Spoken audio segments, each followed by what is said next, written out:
शाम सूरज को ढलना सिखाती है। शाम जो है सूरज को ढलना सिखाती है, शमा परवाने को जलना सिखाती है। गिरने वालों को होती है तकलीफ, पर जो गिरते हैं उनको तकलीफ होती है, गिरने वाले को होती है तकलीफ, पर ठोकर ही इंसान को चलना सिखाती है। इसलिए यदि ठोकर लगता है तो उसे घबराने की बात नहीं है, हमें चलना है और चलना सीखना है और इसी तरह अपने कदम से कदम बढ़ाते चलना है। आइए हम लोग आज इस चैप्टर का अगला सवाल देखते हैं।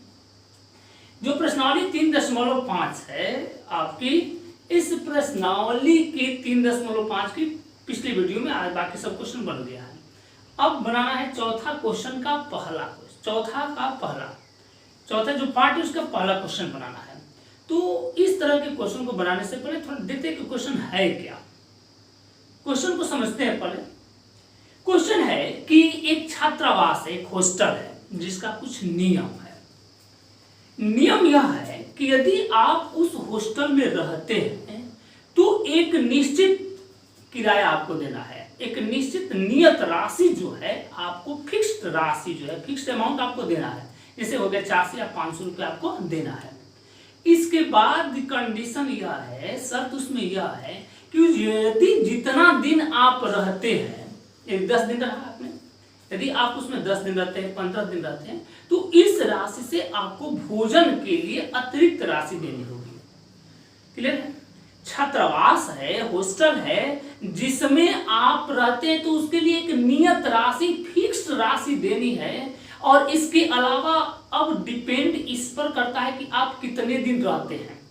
यदि आप 10 दिन रहते हैं तो उस 10 के लिए अलग अलग राशि, कि भोजन के लिए अलग से राशि देनी होगी। क्वेश्चन यही है आपका कि एक छात्रावास के मासिक व्यय का एक भाग नियत है और शेष इस पर निर्भर करता है कि छात्र कितने दिन भोजन किया, कितना दिन। अब यदि क्वेश्चन है कि यदि एक विद्यार्थी ए है, वह 20 दिन रहता है तो उसके लिए उसको 1000 रुपीज देना है, 1000 रुपीज 20 दिन के लिए। तो माना कि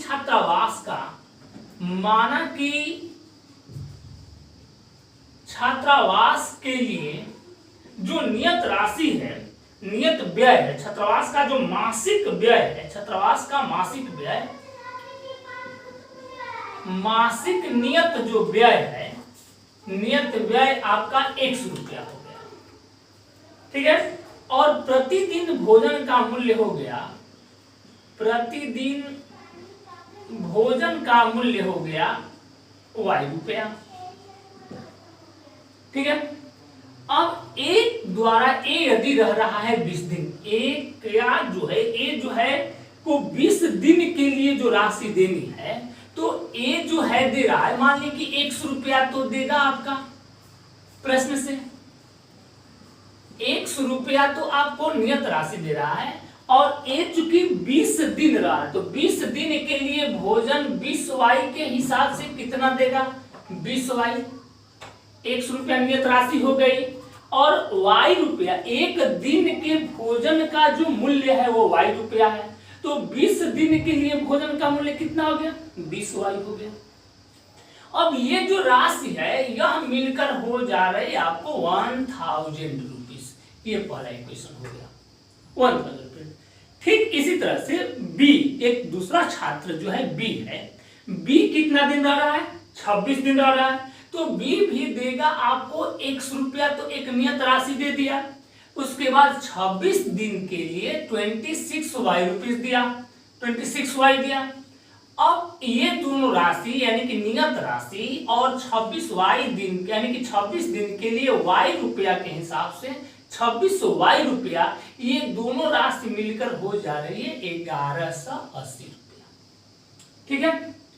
अब आपको जो प्रोसेस है इसमें दे रहा है कि जब तक कहा ना जाए कि आपको किस विधि से बनाइए, तब तक आपको जो विधि अच्छी लग रही है, जो विधि आसान लग रही है, उसी विधि से बनाना चाहिए। और ऐसे सवाल को हम लोग यदि विलोपन एलिमिनेशन मेथड से बनाते हैं तो वो बहुत सुविधाजनक होती है। आइए, ये दूसरा इक्वेशन हो गया। ठीक है?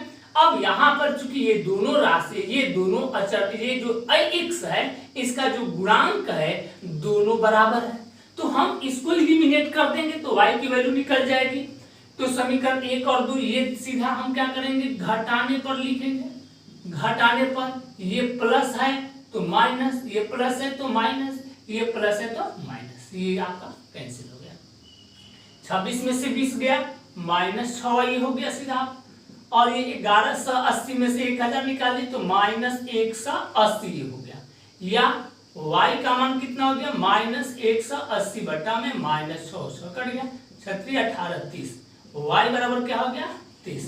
और y का मान जो है समीकरण कहाँ रखते हैं, y का मान समीकरण 1 में रखने पर y का मान समीकरण 1 में रखने पर, putting the value of y in equation 1, तो ये x हो गया प्लस 20 इंटू y का मान कितना है 30, y की जगह क्या रखेंगे 30 बराबर 1000, या x जोड़ 3 दूनी का 600 बराबर क्या हो गया 1000, ठीक है। या x बराबर 1000 माइनस 600 यानी कि 400, x के वैल्यू क्या आ गया 400। नियत मासिक व्यय कितना है, नियत मासिक व्यय आपका हो गया 100 रुपया, यानी कि आपका हो गया 400 रुपया। और प्रतिदिन भोजन का मूल्य हो गया, भोजन का मूल्य हो गया, प्रतिदिन के भोजन का मूल्य हो गया आपका y रुपया, यानी कि 30 रुपीस। इस तरह से ये जो है 400 रुपया दिया और 20 दिन का 30 रुपया के हिसाब से 20 दिन आई 600 रुपया दिया, 6 हजार 1000 रुपया। क्लियर। इस तरह से B भी क्या करता है, B 26 दिन रहता है तो 400 रुपया ये फिक्स राशि दे दिया और 26 दिन का 30 रुपया के हिसाब से ये हो गया 400 और प्लस 0, 3 6 का 18 और 3 दूनी 6 1 7, 780, तो 7 4 1180 रुपया ये भी दे दिया। इस तरह से जो नियत मासिक व्यय है 400 रुपया और प्रतिदिन भोजन का मूल्य क्या है 30 रुपया, ये आपका जो है क्वेश्चन यहाँ पर ये कंप्लीट हुआ। आइए देखते हैं अगला क्वेश्चन। एक भिन्न, भिन्न का अंश बटा हर x बटा y, यदि अंश हम लोग x लेते हैं और हर y लेते हैं तो x बटा में y। अब यदि भिन्न है, क्योंकि भिन्न ज्ञात करना है तो आप लिखते हैं कि माना कि जो भिन्न है अभिष्ट भिन्न जो है, माना कि अभिष्ट भिन्न आपका हो गया x बटा में y, ठीक है। जहां अंश जो है, जहां अंश क्या है आपका x है, यानी कि न्यूमरेटर क्या है x है, डिनोमिनेटर क्या है y है, हर क्या है y है। अब आपको क्या करना है कि एक भिन्न 1/3 हो जाती है, यानी कि जो x बटा y है यह 1/3 हो जाएगी। कब होगी, कंडीशन क्या है, जब उसके अंश से 1 घटाया जाता है। यानी कि प्रश्न से कह रहा है कि यदि अंश से 1 घटा देते हैं, अंश क्या है x से 1 को घटा दिया जाता है तो भिन्न क्या हो जाती है 1/3। तो और हर तो वही है, केवल हमने क्या किया, केवल उसके अंश से 1 घटाया जाता है, अंश से हमने केवल 1 घटाया है, हर को कुछ नहीं करना है, हर y का y रहेगा। तब कह रहा है कि भिन्न 1/3, तो जो ये वैल्यू है x - 1 बटा y वो 1 बटा क्या हो जाती है 3 हो जाती है। अब इसको समीकरण बनाते हैं, 3 में इसको गुणा करते हैं, 3x - 1 हो गया -3 बाई क्रॉस मल्टीप्लिकेशन, 3 में x का गुणा 3x, 3 में 1 का गुणा 3 और y में 1 का गुणा y, तो यहाँ 3x - 3 बराबर y, y का मान निकल गया। अब इस सवाल को प्रतिस्थापन विधि से हम लोग बनाएंगे, आसान होगी। फिर कह रहा है, फिर प्रश्न से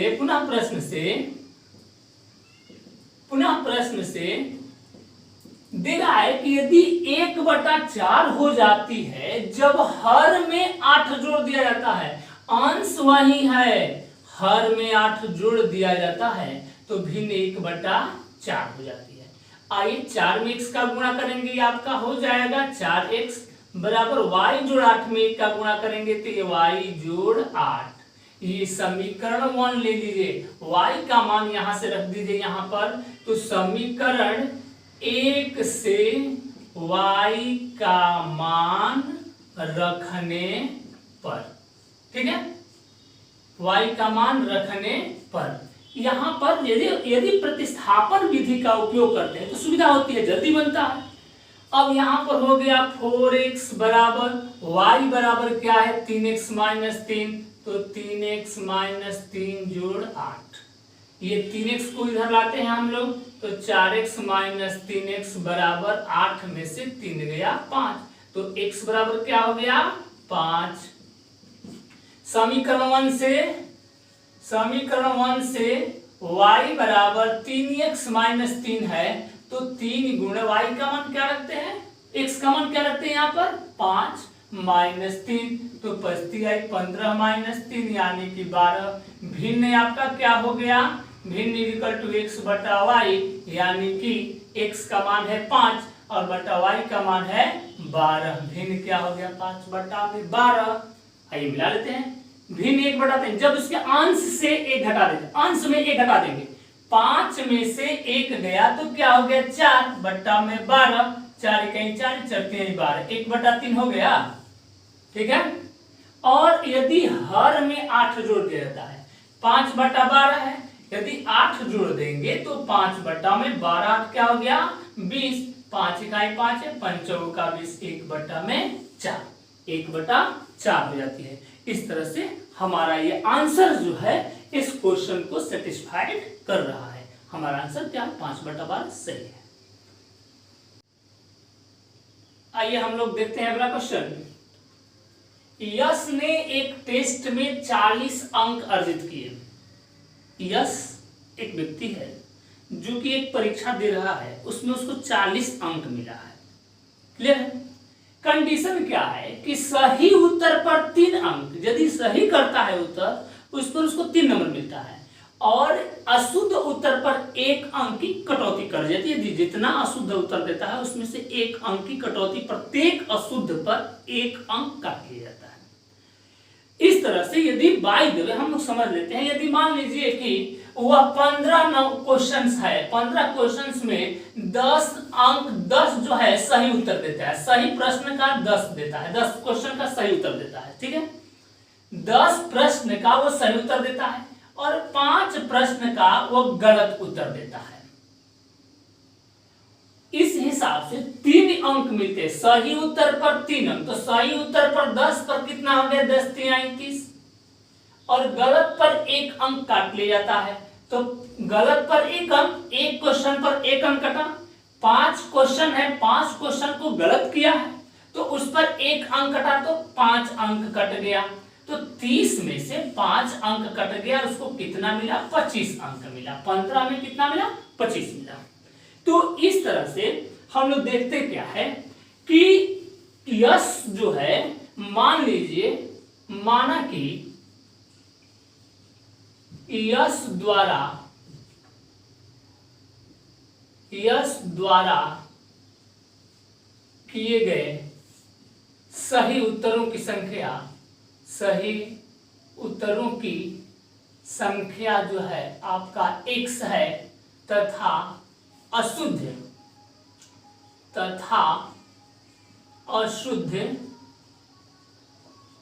उत्तरों की जो संख्या है वो y है, ठीक है। प्रश्न से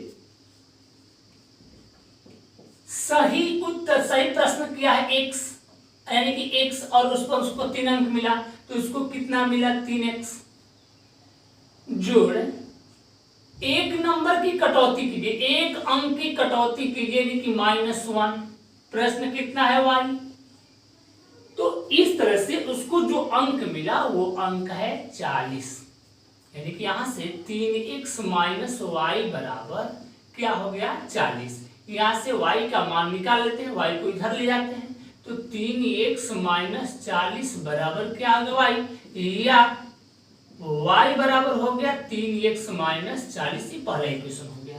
ठीक है, फिर यदि कह रहा है कि यदि सही उत्तर पर 4 अंक मिले, दूसरा कंडीशन है कि क्वेश्चन तो उतना ही है, सही प्रश्न किया है x, सही गलत किया है y। अब यदि 3 और 1 के बदला में यदि सही पर 4 अंक मिले, पुनः प्रश्न से सही पर, यानी कि x क्वेश्चन है और x क्वेश्चन को सही किया है तो उसको टोटल मार्क कितना मिल गया 4x, और गलत उत्तर पर 2 अंक करता है। गलत उत्तर कितना दिया है y पर उसको 2 नंबर की कटौती की कर दी गई तो -2 हो गया। इस तरह से उसको अंक मिला 50, यानी कि ये आपका हो गया 4x minus 2y is equal to 50। यहां से y का मान इसमें रख देते हैं। समीकरण 1 से y का मान रखने पर 4x हो गया -2 इंटू 3x माइनस 40, यहां पर 2 हो गया, और y की जो वैल्यू है 3x माइनस 40 यहां पर हमने पुट करके रख दिया, बराबर क्या हो गया 50, या 4x minus 6x minus minus plus 40 दूनी का 80 बराबर 50, 4x minus 6x minus 2x बराबर 50, और 80 गया इधर तो -80। यहाँ ये देते हैं यहाँ पर -2x इज इक्वल टू -30, 50 में से 80 गया -30, माइनस माइनस कैंसिल, x बराबर 30 बटा में 2 15 दूनी का 30, x इज इक्वल टू 15। सही उत्तरों की संख्या कितनी हो गई आपका 50। समीकरण 1 में x का मान रखने पर, x का मान रखते हैं तो y बराबर हो गया 3 इंटू 15 माइनस 40, इस तरह से 15 45 माइनस 40 इज इक्वल टू 5। गलत उत्तरों की संख्या हो गई आपकी 5। कुल प्रश्न कितने हो गए? कुल प्रश्न हो गए, सही प्रश्न 1, सही उत्तर, गलत उत्तर y, यानी कि 15 जोड़ 5 बराबर 20, टोटल प्रश्न थे 20। ठीक है, चलिए आते हैं अगले क्वेश्चन की तरफ। बहुत ही सिंपल, बहुत ही सरल और इंपॉर्टेंट सवाल। एक राजमार्ग पर 2 स्थान A और B, ये 2 स्थान है। एक राजमार्ग पर एक A है और एक B स्थान है। ये A है और ये है B।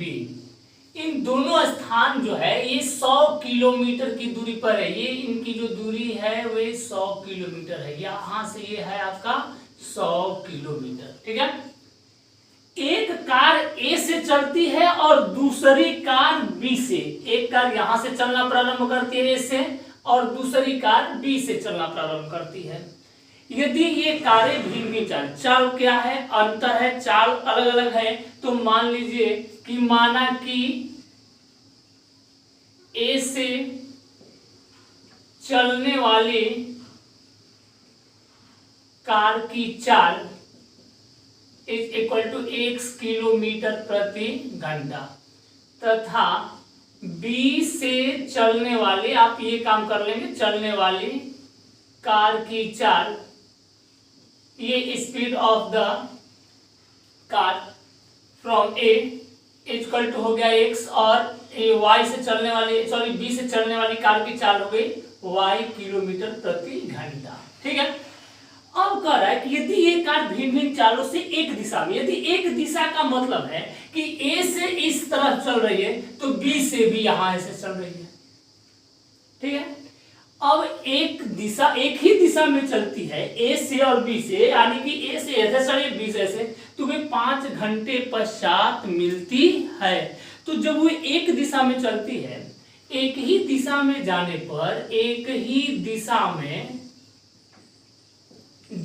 पर दोनों कारों की दोनों कारों की आपेक्षिक चाल जो होगी, आपेक्षिक चाल वो जुड़ जाती है। एक ही दिशा में जाने पर क्या होती है, घट जाती है। सॉरी, एक दिशा में जाने पर आपेक्षिक चाल क्या जाती है, घट जाती है। तो ये x माइनस वाई किलोमीटर प्रति घंटा, क्योंकि चाल का अंतर होगा तब वो पकड़ाएगी। और तब क्या होता है, वैसी स्थिति में दोनों की जो आपेक्षिक चाल एक दिशा में चलती है तो आपेक्षिक चाल क्या होती है, घट जाती है, x माइनस वाई। विपरीत दिशा में जाने पर, विपरीत दिशा में जाने पर दोनों कारों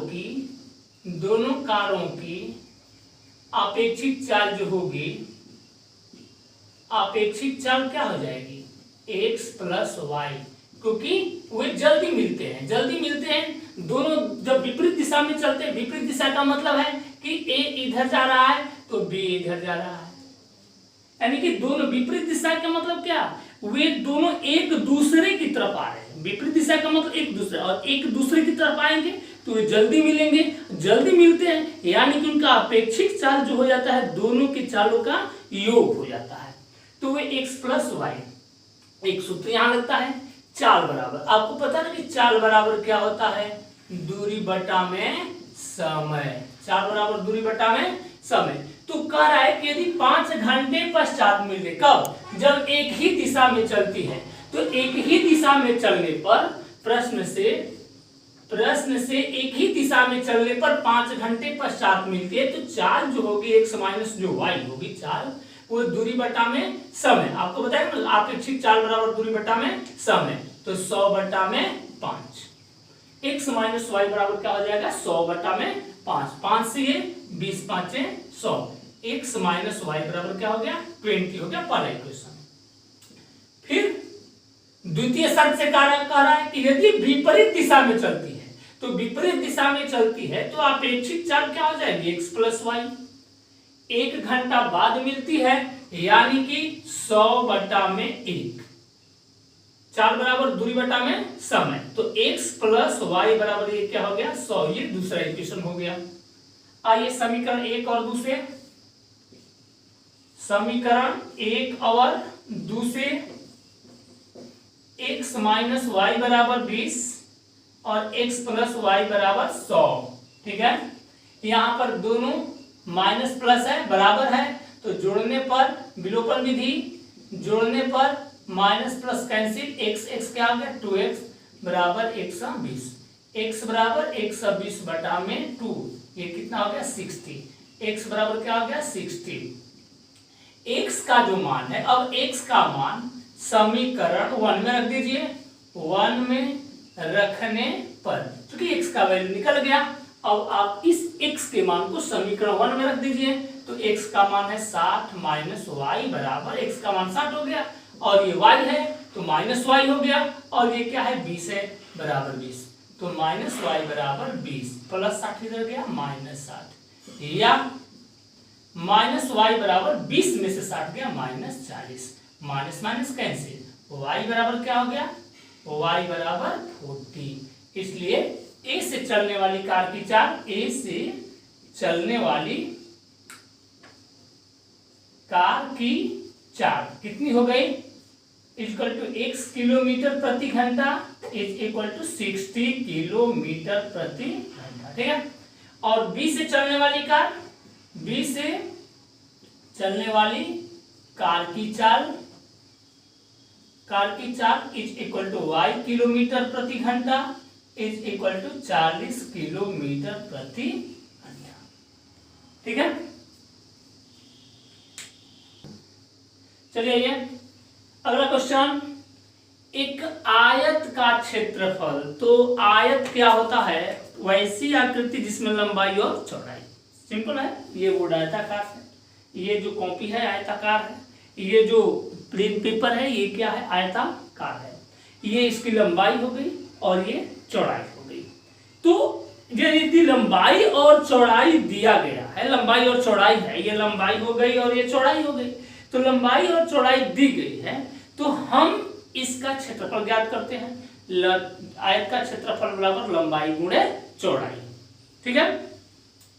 अब कह रहा है कि यदि इसकी लंबाई हमने x मान लिया, चौड़ाई y मान लिया, तो आयत का क्षेत्रफल हो जाता है लंबाई गुणे चौड़ाई। तो माना कि आयत की लंबाई, माना कि आयत की जो लंबाई है वो x इकाई हो गया और चौड़ाई कितना हो गया, मान लेते हैं चौड़ाई जो है ये हो गया y इकाई।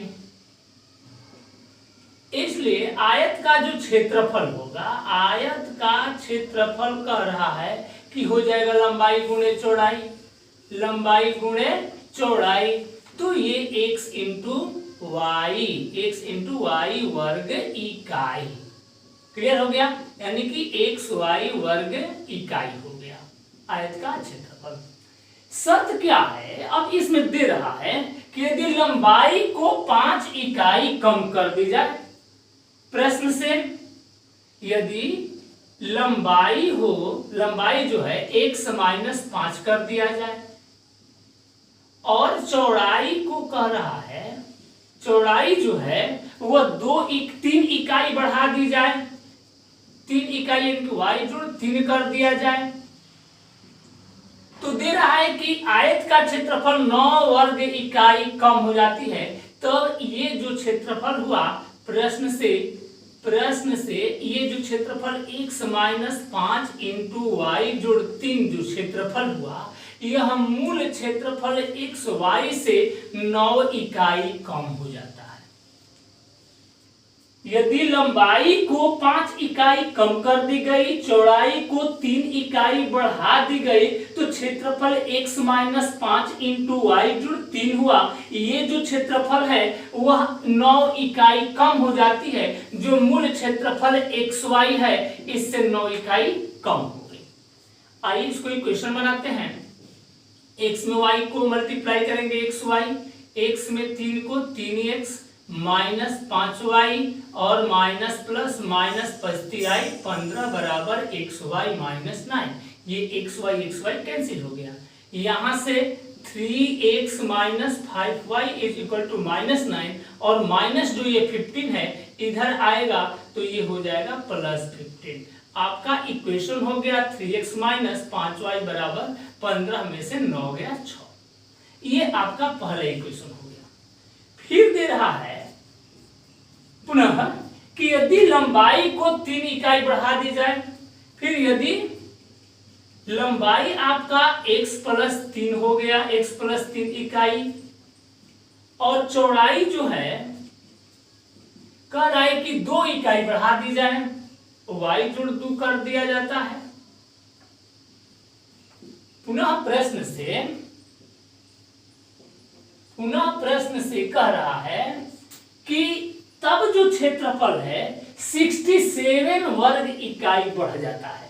तो इससे लंबाई हो गया x जुड़ 3, चौड़ाई हो गया y जुड़ 2, तो क्षेत्रफल बराबर लंबाई गुणे चौड़ाई, यानी कि x plus 3 into y plus 2। ये जो क्षेत्रफल है वह मूल क्षेत्रफल कितना है, xy से 67 वर्ग इकाई बढ़ गया, 67 बढ़ गया। आइए अब इसको कैलकुलेट करते हैं।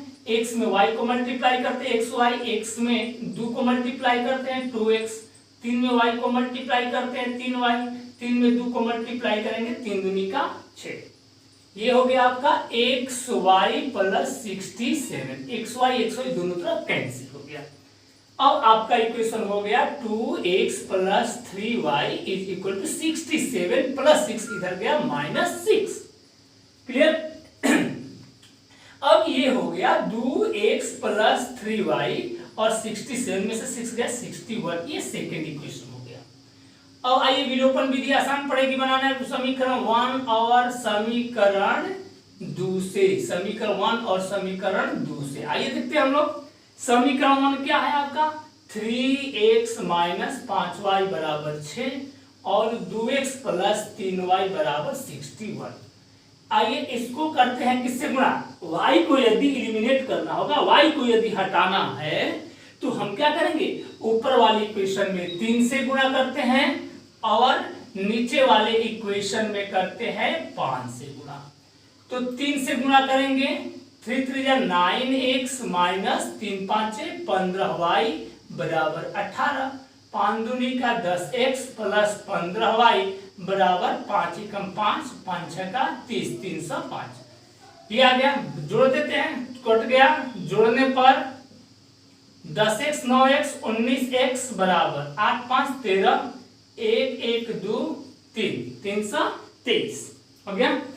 अब x बराबर क्या हो गया, 323 बटा में 19 हो गया। 19 इकाई 19, 19 दूनी 38, 19 इकाई 19 और 19 साथ 33 से।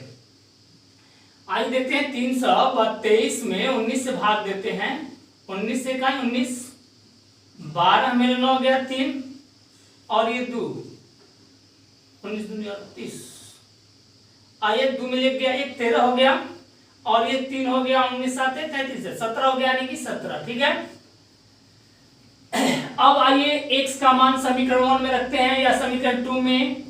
x का मान समीकरण 1 में रखने पर, समीकरण 1 क्या है आपका, ये है 3x माइनस 5y बराबर 6, तो 3 into 17 minus 6 5y minus 5y, 3 into x के जगह हमने क्या रखा, 17 रखा, x के जगह 17 हमने रखा, 3 इंटू 17 माइनस 5 गुणे y, y की वैल्यू क्या नहीं निकालनी है, बराबर ये क्या है आपका 6।